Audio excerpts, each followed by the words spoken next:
తల్లికి వందనం. ఇది కేవలం ఒక పథకం కాదు, ఇచ్చిన హామీ నెరవేర్చాలన్న ఒక ప్రజానేత సంకల్పం.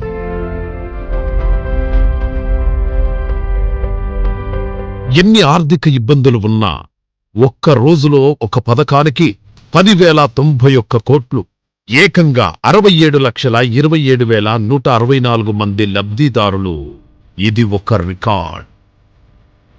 20,053 మంది తల్లులకు నలుగురేసి పిల్లలు, వారందరికీ అంటే 80,212 మంది విద్యార్థులకు డబ్బులు.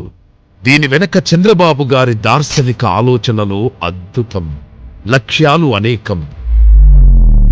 ఏ తల్లి తన బిడ్డను బడికి పంపకుండా ఉండదు.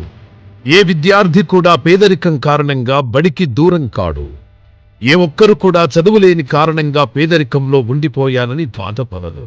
పెంచి చదివించలేమనే భయంతో ఏ దంపతులు ఇక పిల్లల్ని కనడానికి వెనకాడారు. ఇది కేవలం ఒక ఎన్నికల హామీ నెరవేర్చడం కాదు, సమాజం పట్ల ఒక బాధ్యత. ఒక్కరిని కూడా వదలకుండా పిల్లలందరినీ బడికి పంపే బాధ్యత. పిల్లలను చదివించడానికి తల్లిదండ్రుల్లో ఉత్సాహం కలిగించే బాధ్యత. అందరూ చదువుకొని పేదరికం నుండి బయటపడేలా చేసే బాధ్యత.